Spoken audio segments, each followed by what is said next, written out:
I've always been like a loose rider, but now I may still look a bit loose, but I feel in control. Last year, I struggled a lot, being quite reckless, I'd say. Okay. And I've smoothened up a lot. Yeah. Once I get to know something like that, I feel really comfortable. Okay. And that's where I like thrive and I have so much fun. So I like squashed off it and just, blew the old back wheel up. That must have been pretty scary, right? Like that was a big impact to blow a wheel like that. When you crash on that track, so gnarly. I always thought that I knew better, but I didn't. And that's what last year taught me.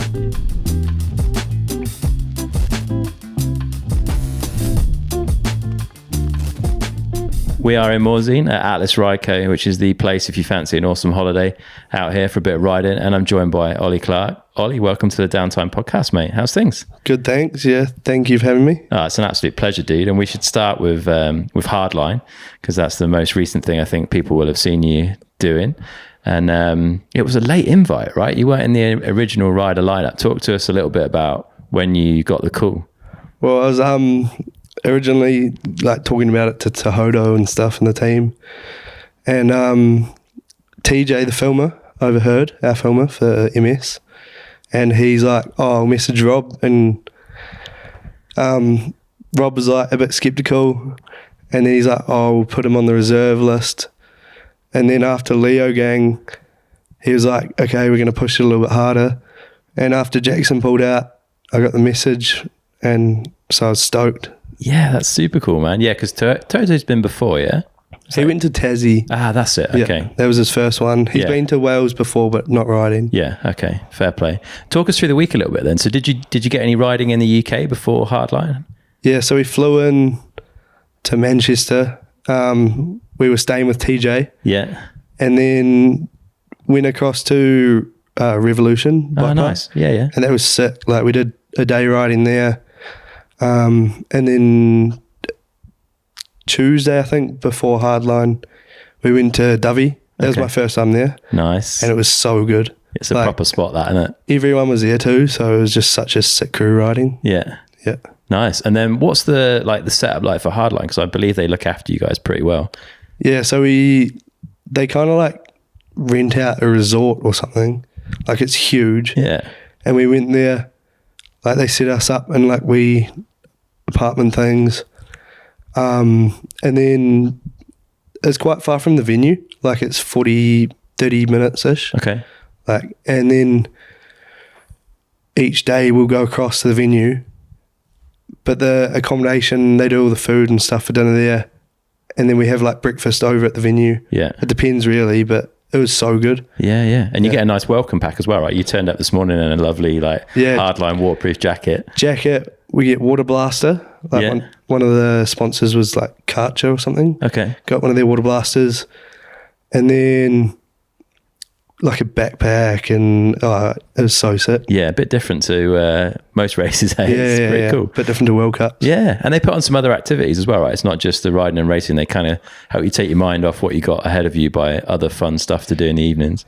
Yeah, we do they had like two activities. One was trials. Yeah. And there was like, you go around the little course. They had a few people from around, I think Hope helped set it up. They had like two professional trials riders, and we got to ride their bikes and stuff. It was sick. That's cool. And then another one was like a group activity for, I don't know, like 3 or 4 kind of in one big thing. Yeah. And it was competing for like a castle as a pit. It was pretty cool. Jim Monroe won it. Yeah. And so he had all the Shred Mansion boys in there. It was pretty cool. That's cool. Yeah, it had a hot tub in it and everything. No way. Yeah. Yeah, they do put on a show. Yeah, talk us through the track then, like your first time in Wales, right? Yeah, it was first time in Wales. I was pretty excited, but pretty nervous. Yeah, okay. I was just thinking like I'd follow everyone else and just see, but I ticked off most features by myself. Fair play. So I was pretty happy to do that. Was that a conscious decision then? Did you feel like you wanted to do those things on your own, or did you just sort of find yourself in that position? I don't know. I just found myself like there. Yeah. I was just, I might as well do it. I watched a few riders kind of do it before me, but it's actually like the first two kind of times you do it are the hardest, and then you kind of get the hang of it. Yeah. And it actually gets quite a lot easier. What was the most intimidating one from your perspective to get ticked off? The cliff drop. One, that was pretty gnarly. Yeah. Is that, you had that like sleeper clip? Yeah. Of you blowing a wheel like?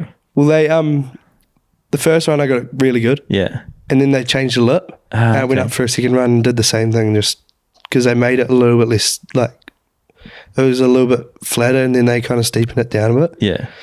So I like squashed off it and just, blew the old back wheel up. That must have been pretty scary, right? Like that was a big impact to blow a wheel like that. Yeah, I was pretty lucky, to be honest. Yeah. It could have been bad, but. Yeah, you can see your heel like nearly hits the ground, but like millimeters away from maybe breaking bones and stuff. Yeah, I know. And I know like Jess has over jumped there, done her ankle, like a pretty gnarly drop.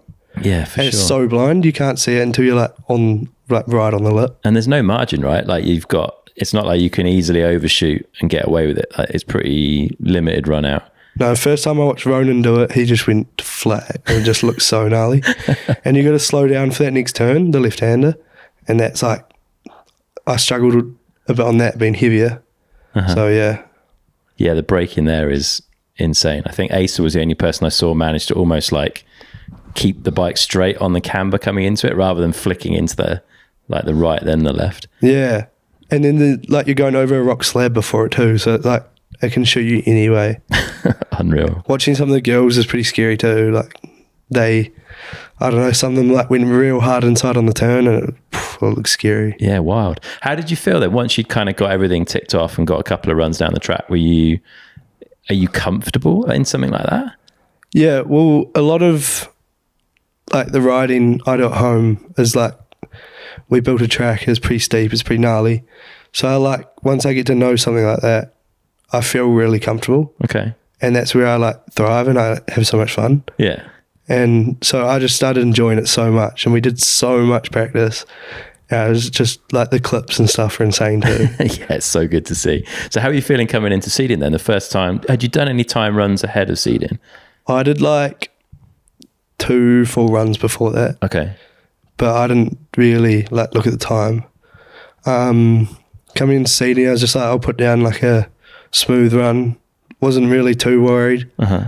I saw like coming in 5th, I was surprised because like first race, not really sure what would happen. I know like Bernard and stuff, there were a few like issues, crashes, so they would have been up there. But a lot of my time I lost in the first split. Okay. So I was like, I'll work on that. And then coming into, after qualies, we got more practice. So I went up, I was like looking, I thought I had the first split dialed, like really good. Came into race day. Did you get any practice on race day? Because they moved the race really early, right, for the weather window. So was your first run on that day your race run? No, so we had 1 or 2 practice runs. Okay, you did get some time on the hill. Yeah. But I got a flat tyre first run. So then I was like rushing to get down the hill, almost missed my second uplift. And then tried to do a full run then, just like did a smooth one because I was just like, I'm going to make it down. And then I was pretty excited for racing. So I just like went and had fun, but came into the woods. I had a really good top split. Yeah, you were the fastest on the top split, right? Yeah, I think so. Then came into the woods and it was just like the light was funny, a little bit offline and just front wheel kind of washed the wrong way. So I was pretty gutted and I was like, I could still like do it right. Yeah. So carried on. A lot of the riders, if they crash, they don't let you carry on. Just because when you crash on that track, it's so gnarly. Yeah. But there was no marshal or anything, so I was just like, I carried on. It was sick. Still had fun. Yeah. I did what I wanted to do, like go tick off the track. Like the publicity's awesome. The people are awesome. So I was happy. Yeah, that top split was pretty wild. Like you went out of the gate so hard. Yeah. Elliot in commentary was getting super excited. You had a bit of a moment though, even before the crash, right? Like you had a good slide on some like slippery rocks on like a light left-hander kind of thing. Yeah, I felt like you couldn't really clean the top split like perfect if you're going to beat those guys. It's pretty slippery. Those rocks are all like, there's angles everywhere shooting you in different places. So I was just like, go for it. Yeah.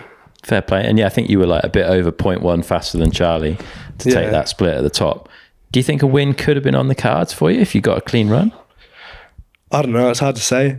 I was just having fun. When I have fun, I do well. It would have been sick for like a podium.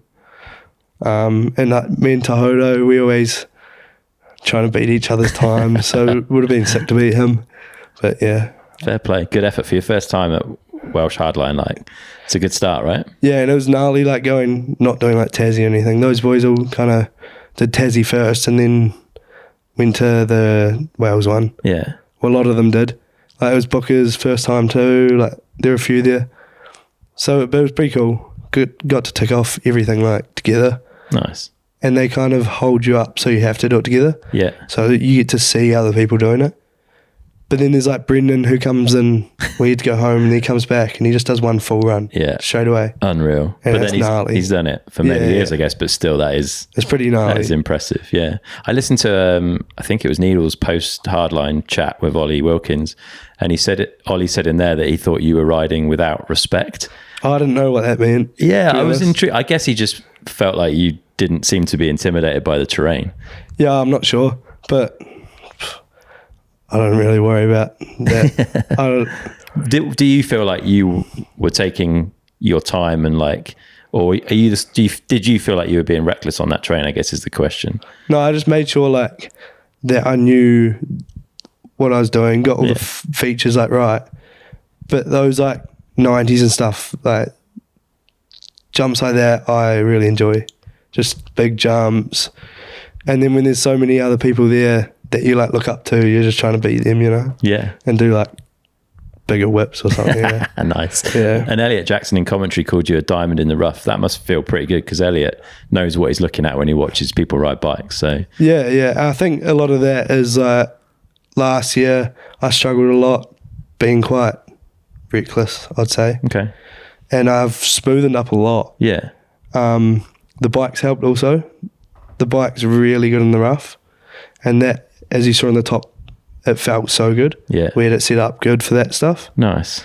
So, yeah. Cool. Yeah, we'll talk a bit about that. I want to get a bit of background. Yep. Tell us a bit about like where you grew up. So, originally grew up at the bottom of a ski field. Okay.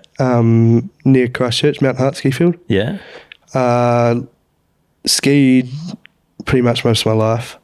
So that was a kind of start to the adrenaline side of things. Yeah.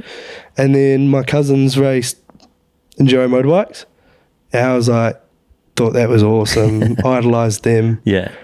Got a motorbike for, it was like my one Christmas, my uncle got me one, like an old one, little Pee-wee 50 or something. Nice. And then that kind of kicked things off, riding moto around my cousins. And then we moved, like we lived on farms. Yeah. Since I was little. And we moved onto a farm that was like 5,000 acres, so a lot of land. And got another little Suzuki 80, two-stroke. And I'd just go, all after school I'd go riding, come back at like 9 o'clock at night on this wee motorbike. Mum and Dad wouldn't know where I am. You could probably hear it, to be honest. Yeah. Those things are so loud. And we went, my sister and I would just go and we'd cruise around. My sister's like 2 or 3 years older than me. Okay. So we did quite a lot together, spent a lot of time together. Lots of farming, hunting. And then we moved into town, like closer to town. Uh-huh. And a lot of the kids at school were getting into biking. And I was like, this is pretty cool. Yeah. Mum and Dad were like egging it on because they thought it'd be less expensive. So my sister got a bike for Christmas.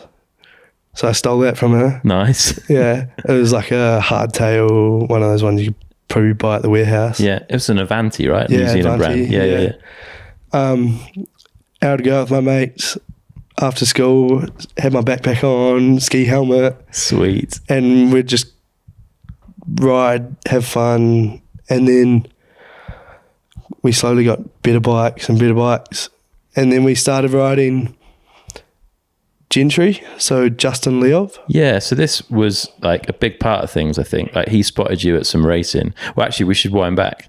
So Martin gave me a bit of prep here, and I think you kind of wanted to race. Your parents knew a girl who'd done some racing, so they bought her bike off her for you, which was like a Liv, I think. Yeah, Liv Hale. With clip pedals, Clip pedals. So we got clip shoes. Yeah. That was my first full suspension bike. It was so good. It was a little bit shorter, so it did fit me quite well. Yeah. And I went and started doing some we had a winter series up the top of the South Island where we moved to. And that kind of got me into it, like doing a couple of races. I just loved it. And it was the adrenaline and the people in the sport were so nice and willing to help. And mum and dad loved that too. That's cool. And this is where Justin spotted you, right? Justin Leo. Yeah. And then we did a little bit around his place. Yeah. And then we moved close into town also. Yeah. Which was, he started kind of building tracks on his land. We went out there helping like a group of us digging and then kept in contact. He kind of gave a few boys coaching, but I didn't really, I just kind of listened, learned what they were. And you're super young at this point, right? You're like 10 or something. Yeah, it was like 11, 12 kind of. Yeah. And then carried on racing. He helped a bit. And Kieran Bennett, who's doing the OTB podcast, they did a lot of racing up there too in Nelson. Yeah. And that's kind of, watching them was pretty cool. You'd see them getting changed into different kits every run. Like, that's what I wanted to do. Yeah, the pro life. Yeah. And Shannon Hewitson, I don't know if you've heard of him. No. He used to race. And they were kind of like fighting each other. There's a group of us younger ones that were like fighting for podiums. It was pretty cool. Yeah. Good way to like learn the basics of racing and gain some experience. Yeah. And then schools racing helped a lot. We went and did a lot of that. And then Justin had the YT camp. Yeah, so YT did a world tour, didn't they? They were looking for young talent from all the different global regions, and they happened to have one of those camps at Gentry at Justin's place. Yeah, they're looking for first year juniors. Yeah. And I was like 12 when I signed up. I was like, didn't tell mum and dad or anything. And then got an email saying I was in. So it was like for my 13th birthday, I was going to that. Sweet. Didn't have a downer bike. You had to... you had to have a downer bike and everything. Borrowed a downer bike off one of our friends, like an old giant Glory, and then went to the event. Obviously, Justin knew who I was, so it was good to have him there. Yeah. And then Angel and Martin came over. It was so cool riding with them. And it was a track that I kind of knew and helped build on, so it was pretty cool to do something there. Yeah. And it was like a group of just real good riders from New Zealand. Nice. And Aussie. There were 4 Aussie people came over. Yeah. And then we had Guy Johnson and stuff who were all going into first year junior. And I was 13, trying to compete with them. It was pretty cool. You must have learned a lot from that, right? Because Angel was there helping people with lines and how to ride a track in a kind of World Cup manner. It must have been a really good learning experience. It was such a good experience. Yeah. And they... you got to understand they had a mechanic there. You got to see that side of it. And Justin also, kind of that's where he started to see that we wanted to race. Yeah. And he's helped us more and more then. And then I just kept in contact with Martin ever since, really. Nice. So all the New Zealand races, I just let him know my results and we kind of... just kept in contact. It's pretty cool. Sweet, yeah. And for your 13th birthday, I think you got a downhill bike for the first time, one of your own. Was it Specialized demo? So we bought a Specialized enduro bike from second hand off the marketplace. Yeah. And the guy that we bought it off was actually a Specialized rep. Ah, nice. And I kind of kept in contact with him a bit. And then when we moved again to a new place, mum and dad bought a service station. Uh-huh. And then the local bike shop wanted to help me out. So he did me an ambassador deal. Sweet. With Specialized. Yeah. So that was through Jim, the guy that we bought that bike off to. Yeah. And they're like, oh, get your down bike sorted, cheaper, obviously. Mm-hmm. It's pretty hard to get given a bike or something that young or anything, especially in New Zealand. So we got that, and I just like loved it. The downer bike, it was huge on me. It was full 29er, the first demo that came out of the newer geometry. And it was so sick. Just went around, started racing nationals with a couple of mates. Like we'd travel around together with their family. Nice. And it was so good. That's super cool. You must have learned a lot, like going away from home, starting traveling a little bit as a young fella. Yeah, I wasn't too worried about like being away from home. Eventually I ended up going to boarding school. Okay. So that was like a bit harder for racing, but I was in a better place for riding. Yeah. In Christchurch. So I go just ride over to the hills and do my thing after school. Sweet. But even then, Dad would just come pick me up, and then we'd go away for like a week, go up north to North Island and race those rounds. And then you meet so many people, and then a lot of the races in New Zealand like kind of fade away and stop. But there's like a good crew that have stayed, especially around my age. Like we've got Tyler, John T, Ali, Malik, like we got so many people, and it's awesome. Like we all pushing each other, ride together. Yeah, it's good. Yeah, strong New Zealand crew. So yeah, you got stuck into the race. I think under 15s was going well. You were taking some podiums, but when you moved up to under 17s, I think like it really started to kind of accelerate. You were basically beating the elites at a lot of the rounds. Yeah, under 17s, the first national of the season, I went and I got the fastest time of the day, and that was like pretty cool. Felt pretty good.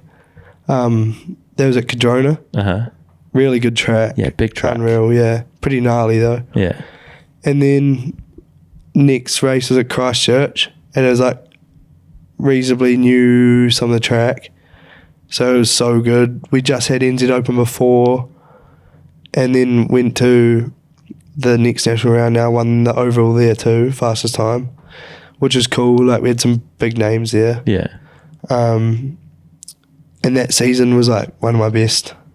Like I felt so good on the bike, but I've had a few injuries and stuff that have set me back. So yeah, fair. We'll talk a bit about some of that. And I think it definitely piqued some people's attention. Martin said that Eddie and Wynn sent some videos of you over to him and were like, look at this dude like smoking all the elites. And obviously he knew you from the YT camp and you'd kept in touch. And I think it was at that point that he suggested maybe you should come over and have a look at a World Cup like before your junior career, right? Yeah, he's like, it would be a good idea.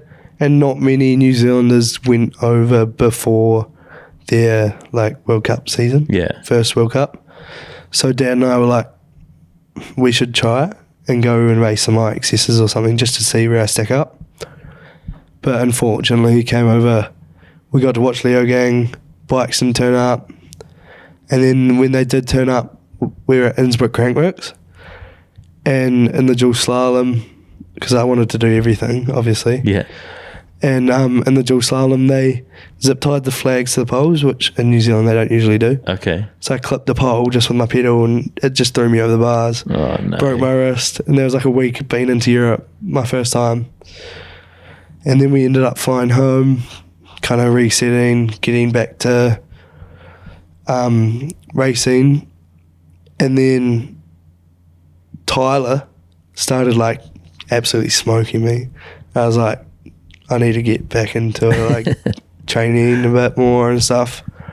So we've always been from then on kind of like battling a bit. Yeah, battling. Yeah, it's been good though. Yes, like that's why I am where I am today, because we've had those people helping. Yeah, you've got a good crew behind you.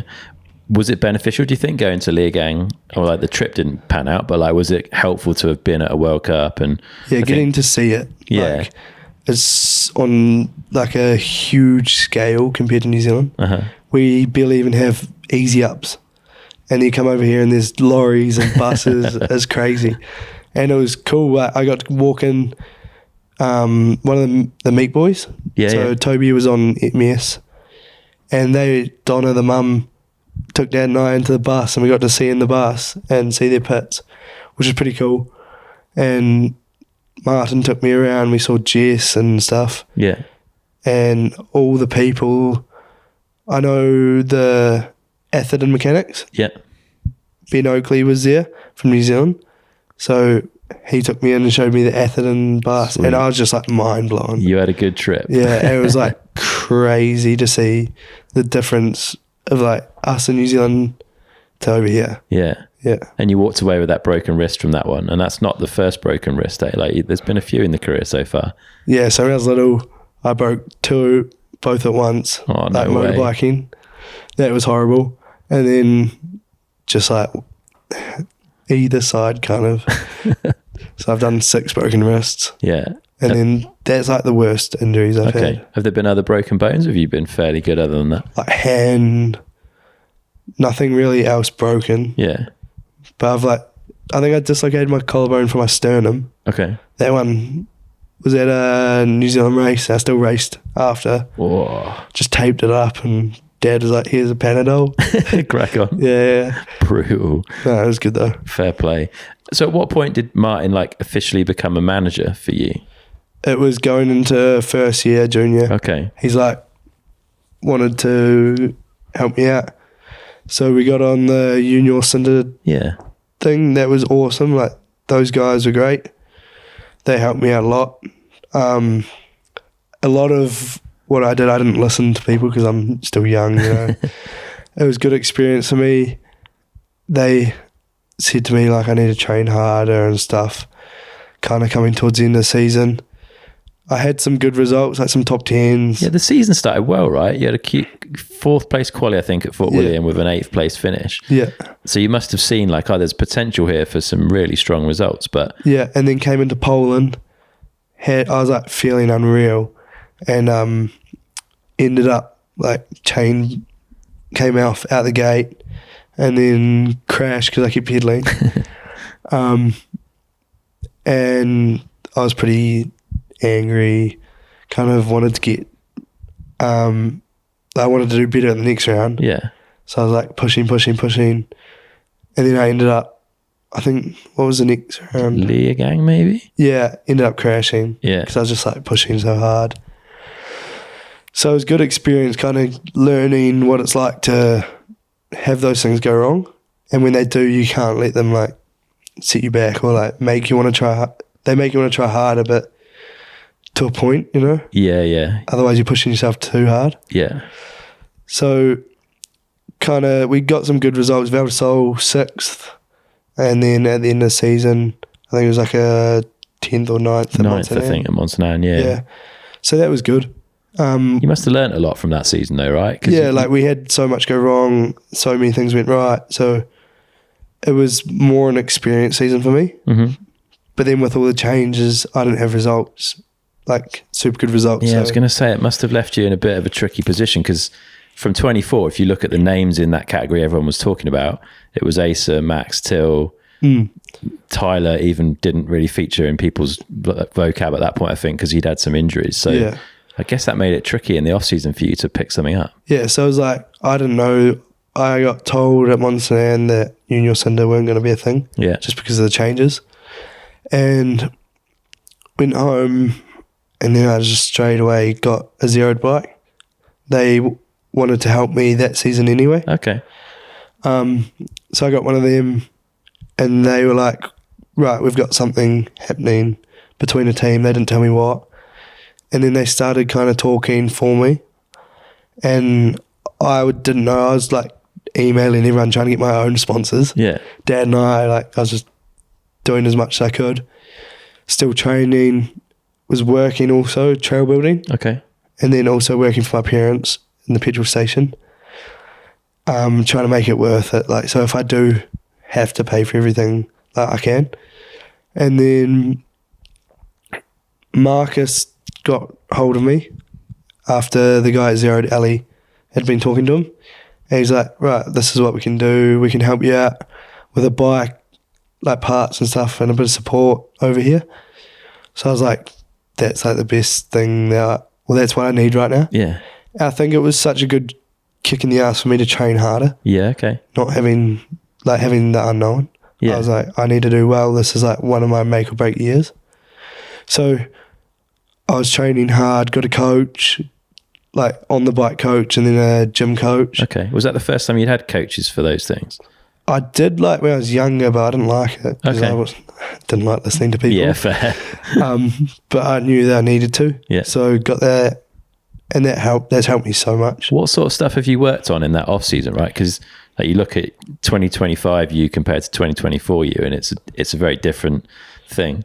I think a lot was fitness. Okay. I wasn't fit enough. Yeah. In what, like strength or kind of explosiveness or okay. Yeah. And my strength and conditioning coach, he does Charlie Murray too. Okay. So he knows what he's like talking about. Yeah. And we worked quite a bit. I couldn't see him all the time because he's in a different city or like town. So I'd go see him once a week. We'd like do our stuff.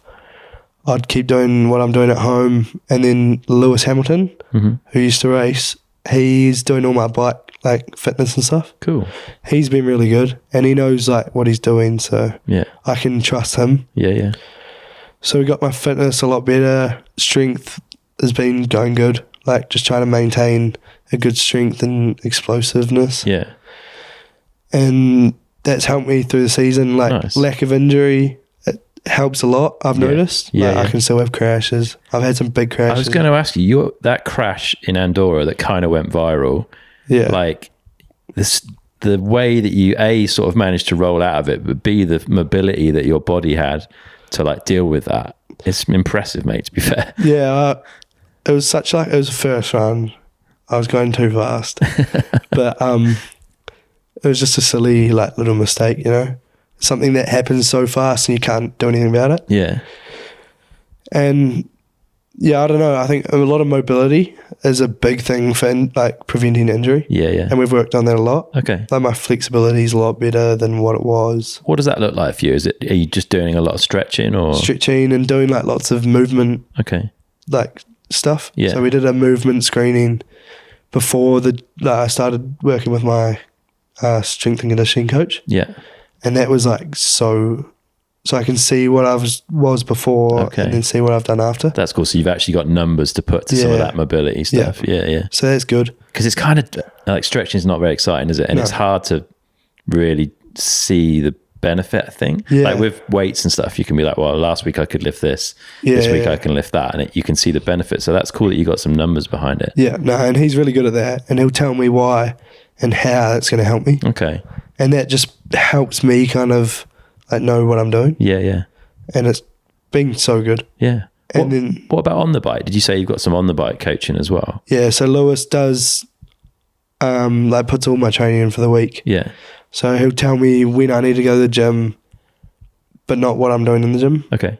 And then he'll tell me like when I'm doing sprints, when I'm doing this. I just follow it. Yeah. It takes so much pressure off me, and it's just easier like having that. Yeah. And then like all of it's pretty much based off heart rate. Okay. So got a heart rate monitor and started working on that. And it was like, you kind of get a sense of what it's actually like to train properly. Yeah. And it's so different to what I was doing last year. How different do you feel on the bike as a result of all this? Way better. Yeah. Like last year I was so like kind of everywhere. I've always been like a loose rider, you know, but now I may still look a bit loose, but I feel in control. Good. Yeah, I feel like I can make mistakes kind of and get out of it quite well. Have you worked on your riding at all, like the technical element of it? Yeah, I worked on like trying to be smoother. Okay. A lot. And how do you do that? I don't know. Well, I think the bike's helped a lot. Yeah, okay. It's such a planted bike and works really well. Yeah. So that's helped me like be smoother. And then also just braking points and everything, getting all that right. Yeah. It's been good, yeah. Yeah. And you're on the zero, you're obviously on a belt drive with the pinion gearbox. Did that take much getting used to? So the first time I rode it, I rode the prototype. That was 2023. Okay. 2023. Yeah. I just loved it. And then I wanted to ride one of them first year. but we got this other option. So I was like, so you're on a trek with them, right? Yeah. And then still kind of in my mind, I was like, I want to ride a zeroed. Like, I love the bike. And it's a Kiwi brand as well, right? Which is cool. Yeah. So we got another one, and I just loved it. Like, everything works so well.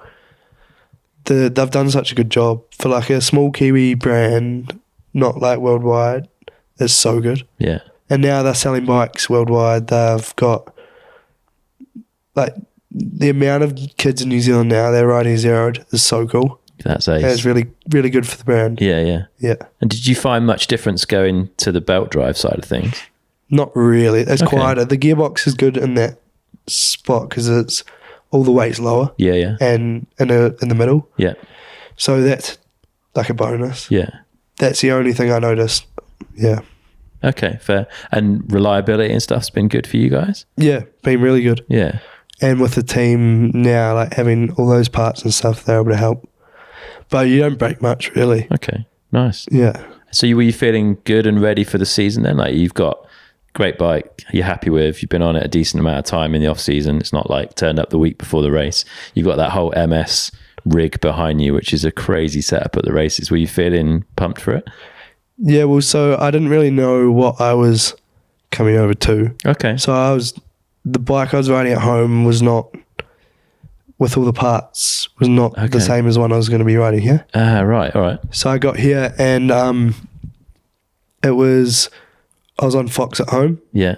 And like TRP, brakes, all my old parts. Yeah. And got over here, switched it all up as soon as we got here. We had a week before Poland. No way. But I didn't actually know like super well what I was getting from the team. Yeah. So it was mainly just a bike and I was mechanicking for myself and accommodation. I was staying by myself. Yeah. They did help me a lot more than I thought. Okay. As soon as I got here, like we set up my bike good, got that right. I was happy because we were riding Leogang. We were testing on that track.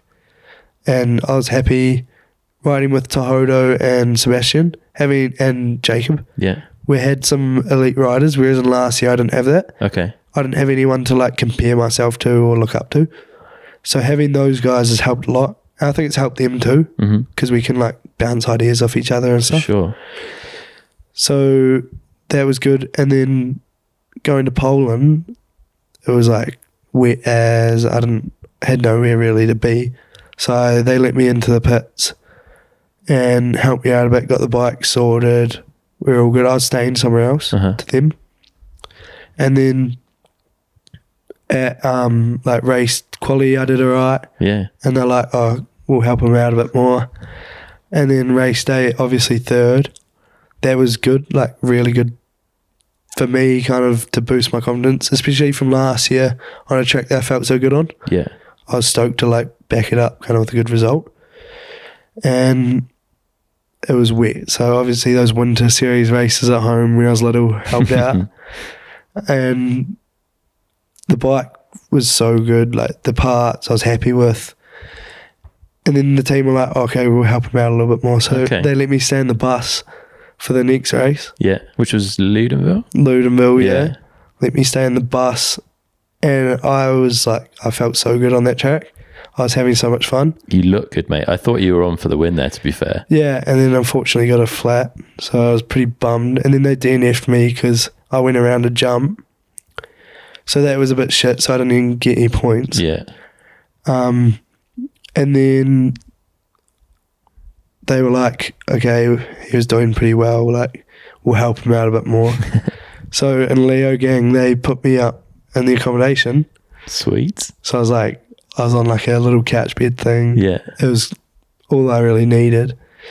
And in the pits, and one of the Tohoto's mate from New Zealand came over to mechanic for me. Ah, nice. And the New Zealand Mountain Bike Academy had paid for that. Yeah. I didn't know. They like pretty much surprised me. That's amazing. So that was cool. And then he came. He was so good, Ismail. And he ended up staying longer. Okay. But that race, I wasn't feeling super good on the track. Like I came down quali and I was like, it wasn't a good run and they ended up seeding first. I was like pretty surprised. Whoa. And the team were like, oh, you didn't have a good run. Like, you could probably do something pretty good. Yeah. So anyone that doesn't qualify in the team goes up on track on lines, which is a good way of doing it because you get that help. So we had everyone up on track pretty much. It was so good. And race day, I wasn't feeling like amazing, but managed to put a good run down, like reasonably good. Wasn't like exactly what I wanted, but it's hard to do these days. Yeah. I'm so surprised on how I on the motorway. I don't know how I did fastest split there. Motorways have never been my strong suit. Okay, you don't feel like you're on it with like the timing or scrubs or anything? I know like the first jump on the motorway, I was going like on the smaller one. Yeah. No one else was doing that. Okay. And that, I don't think that pulled a second. So it's weird. Maybe my weight, like I'm a bit heavier than all other riders. Yeah, okay. So maybe that helped. Carry speed a bit better, maybe, yeah. But it's so... And the bike weight, maybe with the gearbox and stuff, might be a bit higher. I don't know. Yeah. So that was pretty confusing for me. Yeah. I'm still yet to like understand why. So, but it was so unreal. The feeling and coming down and that, all the Kiwi juniors running out, like it was pretty cool. Yeah, that's a special, and it's a good place to do it, right? Like the atmosphere in Leogang's good. It's a cool finish bowl. And it's like MS home race. And they were stoked. Like it was so sick. Yeah. Marcus was like so happy. And then the rest of the team were there at the bottom waiting. It was pretty cool. That is very cool, mate. Didn't feel real. Especially when it's a shock. Yeah, I didn't think it was going to happen. It was pretty scary being up the top, last one to drop. I was in the Red Bull pit warming up, and there was a screen, so I could see like everyone else. Okay. But I wasn't really watching. I was like kind of head down, doing my own thing. But did you manage to avoid any of the other results? You didn't know what times the other guys had done? I watched Tyler. Okay. Yeah. Because he's my mate. Yeah. And then saw the time. I was like, shit, I need to go for it. You got to go hard. But I didn't watch anyone else. Yeah. I don't like that. Ah, fair. And you've got a hell of a crew in your category this time round, right? Like Max, Till, Asa, Tyler, like. And then there's like Bodie. Yeah. Like everyone's just going so fast. It's insane. And it's good though, because we're pushing each other so much. Yeah. And you see some of the times in like La Twil, the riders, the juniors were faster than the elites. Like it was pretty good. It's wild, isn't it? Andorra too. Yeah. Yeah. Crazy. So you took that win on a belt driven bike. Unfortunately, you don't take the $100,000. No. I don't know. They're pretty happy, but like it's in the fine print, so you can't really.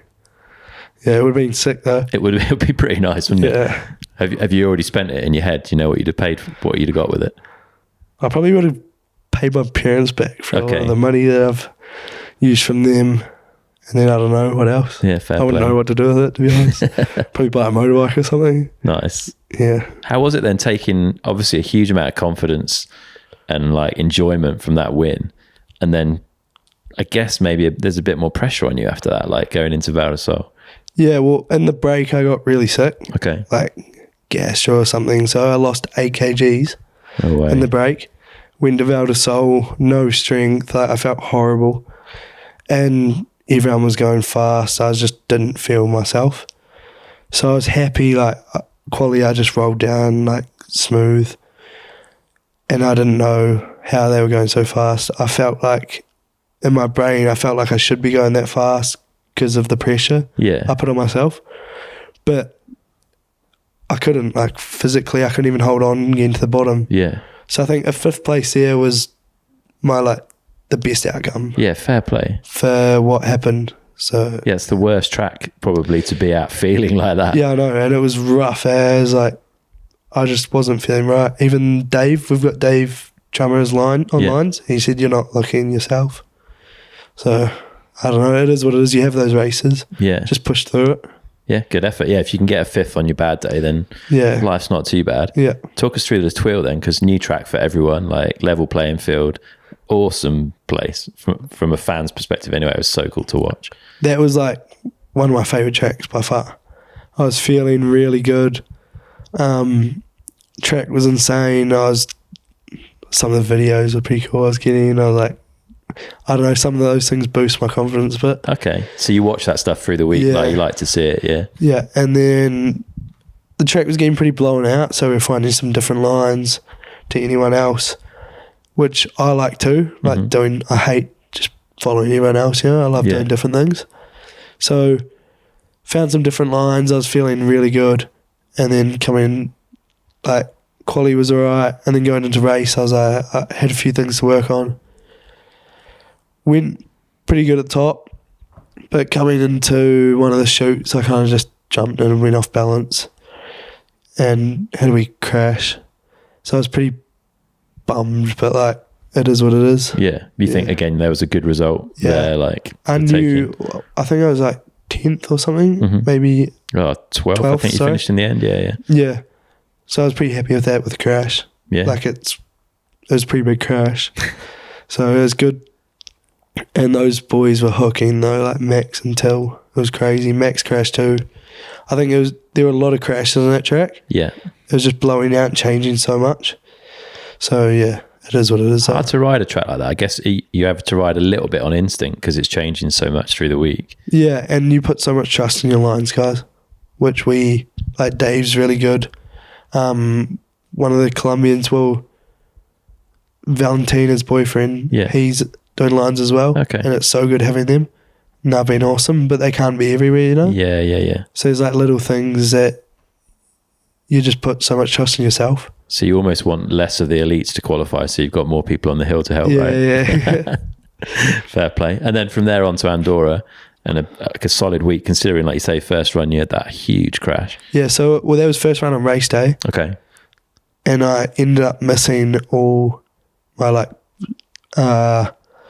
all practice. So I did that run, crashed, rolled down to the bottom. I was in the Red Bull pit in the ice bath, tore all my quad muscles. So I was so stiff, walking real funny. And I was so sore. I was like, I'm just going to do a smooth run. Yeah. Got down 4th. So I'm pretty happy with that. With a crash like that in the morning is impressive stuff. So I'm pretty happy. Yeah. And I was like, I kind of knew that it could get cancelled because that's what they do. Yeah. So I was like, I'll do a good run, put a smooth one down, try to do well. I was happy. Yeah, it is that's probably one of the best I could have done, considering. Yeah. So it's good. Fair. And then we're here now. You've had Hardline, you've had a bit of a break. We've got Leger next week. How are you feeling? Where's your confidence at? What's your expectation of your own performance? I feel good, strong, back to how I was kind of at the start of the season, so I'm pretty happy. Been training quite a bit. Riding, I haven't been riding heaps, but enough. Last year, Leger wasn't my best race. Okay. We didn't even get to race. Yeah. Quali 16th or something, so it wasn't very good. Yeah. But it's a cool track. I enjoy it. I was going to say, I'd imagine it's the sort of track that you'd get on well with. Yeah, and I love different lines and stuff, so we'll see. I'm looking forward to that one. And then Chambéry straight after, which is we barely have any time. Yeah.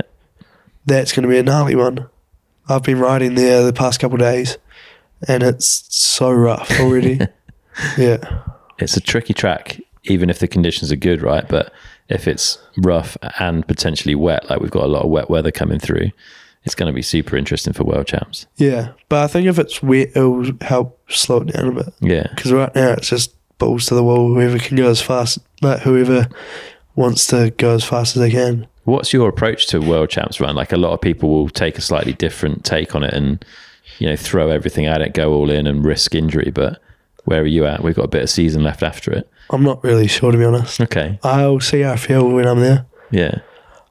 I think when I'm having fun, I ride better. So if I'm having fun, it doesn't really matter. Yeah. And that's why I'm racing, because I enjoy it. So I might as well just go enjoy myself and then see what happens. Yeah, sweet. What do you think it would take then to, do you think you've already got the performance to beat, Max, Till, Asa, Tyler, those guys? You just haven't, apart from Leogang, haven't been able to kind of get there for a perfect weekend? Or do you feel like you've got gaps that you want to work on? What would the off-season look like for you? I feel like there are a few things I want to work on. Okay. I'm still not as fit and as strong as I want to be. Okay. And just getting bike time that's like quality bike time, not just riding, you know? Yeah. I want to just focus on me and not going... I know it's hard because it takes the fun out of it, but if I can still have fun and do that, that's what I want to do. Yeah. And just really like hammer down, because next year I'm going to elite, so it's going to be really tough. Yeah. And that's where I need to... I want to be going into elite qualifying, so that's a goal. Yeah. So I want to get a really good off-season in. Yeah, I think there's a lot of elites that are worried about you lot coming up, though, to be fair. Yeah, I don't know. We'll see. It's definitely going to make qualifying harder, right? There's going to be another, 5, 6, 7 riders coming into the category that are very capable of putting in those top times. Yeah, so we'll see how it goes. Yeah. I mean, the first race of the year is always the one that decides that, like you'll see. And that's when you find out what you need to work on like, more and stuff. Yeah. So we'll just see how that goes. And it's so good having the New Zealand races in the off season, because we can go to a race and like practice a race weekend, you know? Yeah, you get that process dialed and see where the speed's at. Yeah. Maybe earlier than some. Although quite a lot of people are coming across now, aren't they, and using that to their advantage. Yeah, I think that's good. Like lots of riders are now coming across and racing a few races over there. And the level's so high now that we need that too over there. Like we need people coming over to help push us. Yeah. So that's good. Yeah, helps for sure. And I would imagine you've had quite a lot of interest from teams, right? Like you've been putting in some solid results. They know that you'll be an elite next year. Have people been getting in touch? I don't really worry about that. Okay. Martin kind of sorts me out on that. That's cool. But he just said to me, don't worry. Yeah. You've still got races. And I think if I don't worry about it, then it's not a problem. Yeah. I think everything happens for a reason and it will work itself out, you know? Yeah. We'll figure that out later. Yeah. Do you feel it's been valuable having a manager and having Martin as a manager? Like a lot of riders still don't have a kind of manager person on their team. I think it's good. He sorts out a lot of stuff and he knows a lot of people. Yeah. So it's the best way to kind of put me out there through him. So I don't know. He is good. I don't know what other riders think, because they don't really talk about it much. Yeah. I know he's helped Jess quite a bit. He's helped so many riders. Yeah, when you look at his back catalogue of riders that he's worked with, yeah, it's insane. And that's what, seeing that makes me trust him, you know? Yeah. Good stuff, man. Well, it's been a pleasure hearing your story so far. And I'm sure I speak for the fans when I say we're excited to see where it all goes for you, mate. We'll start wrapping up. We've got our final 4 questions that we've asked a lot of people over the years. The first one of those, if our listeners had £150, which is about 350 New Zealand dollars, to spend on improving their performance on a bike, what would you recommend they go spend it on? Oh, I'm not sure. I think having someone filming you helps a lot, because you can see what you're doing. To improve your performance, you can see what you're doing wrong and right. Yeah. And that's helped me so much. Like watching videos, I love it because I can see myself. Yeah. That's a good one. I don't think we've had that answer before, but it makes total sense. Like when you see yourself ride, the issues are obvious, right? Yeah, or more obvious than when you're on the bike. Like when you see yourself ride versus someone else, you can improve. You can take what other people do. Yeah. So having people film me has been the biggest thing. So like a phone or something. Yeah. I don't know. Yeah. Would you, even during a World Cup week, would you be looking at clips and stuff and looking at technique improvements from that? Yeah. All the videos on Lines chat, I'm just sitting there watching. Yeah. Interesting. There's a lot of potential to get sidetracked though, right? Or to get put off, this person's doing this line, I'm not sure I can do it. Yeah. Do you ever find that becomes more of a problem than a benefit? If I see someone else doing something, I'll always go up on track and look at it. And okay. Dave and I will go discuss and see. Yeah. You might not be as fast as someone in one bit, but you can make up for that somewhere else. For sure. Yeah, but I don't know, otherwise some good tyres, grips, all those contact points. Yeah. I think if you feel at one with the bike and comfortable, that helps so much. Yeah, fair play. What's your grip of choice? I've got the ODI, the ones, I don't know what they're called, but they're real soft. Like with a kind of... The ribs. Yeah, the rib on the top and then the waffle a bit underneath. Yeah. Elite Pro, I think. Something like that. Yeah. They're good. Yeah, they're a good grip. Nice. All right, second one. If you could wind the clock back and sit down with yourself age 16, not that long ago for you, what advice would you give him? To listen to the people around me. Okay. A lot more. Yeah. I didn't, always thought that I knew better, but I didn't. And that's what last year taught me. Yeah. So I should have listened a lot more, but I think learning from your actions or what you do wrong is way more valuable.